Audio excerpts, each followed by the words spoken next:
जब आपको ये पता चलता है कोई आईपीएस बन गया, ऐसे में अगर आप एक ऐसे स्टूडेंट हो जो आईपीएस एग्जाम की तैयारी कर रहे हो, तो आपके दिमाग में भी ये सवाल जरूर आता होगा, पता नहीं मैं भी कब आईपीएस बनूंगा।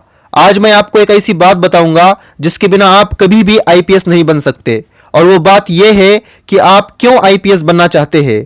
आपका आईपीएस बनने का मकसद क्या है। अगर आपका आईपीएस बनने का कोई मकसद ही नहीं है तो छोड़ दो आईपीएस बनने का सपना। दुनिया में कई सारे काम हैं, वो करो, क्योंकि बिना मकसद कुछ भी नहीं हो सकता। हर चीज के पीछे, हर काम के पीछे एक मकसद होता है, और जो काम बिना मकसद के किया जाता है वो कभी पूरा नहीं होता।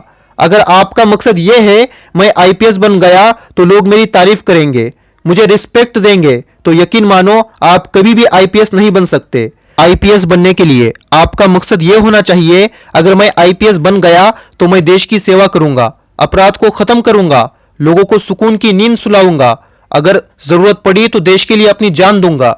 यह मकसद होना चाहिए आपका आईपीएस बनने के लिए। लेकिन आपका मकसद तो कुछ और है।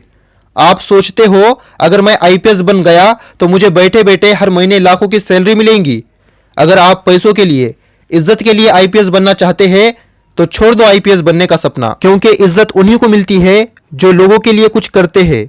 लेकिन आप तो बस अपने बारे में ही सोच रहे हो। अब तक जितने भी लोग आईपीएस बने हैं, आप उनकी बायोग्राफी पढ़े, फिर आपको ये पता चलेगा उनका आईपीएस बनने का मकसद क्या था। लोग मुझे कमेंट में ये कहते हैं मैं आईपीएस बनना चाहता हूँ। वो लोग खुद से ये सवाल जरूर करें, क्या मुझ में वो काबिलियत है जो एक आईपीएस में होना चाहिए। एक आईपीएस को अपने घर वालों को छोड़कर, अपने परिवार वालों को छोड़कर देश की सेवा करनी होती है। क्या आप देश के लिए अपने परिवार को छोड़ सकते हैं। एक आईपीएस को चाहे कितनी भी गर्मी हो, कितनी भी बारिश हो, चाहे कितनी भी कपकपाती ठंडी हो, उसको हर हाल में अपनी ड्यूटी निभानी होती है। क्या आप ऐसा कर सकते हैं। अगर आप आईपीएस एग्जाम की तैयारी कर रहे हो तो अपने आप से यह सवाल जरूर करना, क्या मैं देश के लिए जरूरत पड़ी तो अपनी जान दे सकता हूं। क्या मैं अपने परिवार को छोड़ सकता हूं। और अगर आप ये सब कर सकते हो तो आप जरूर एक सफल आईपीएस ऑफिसर बनोगे।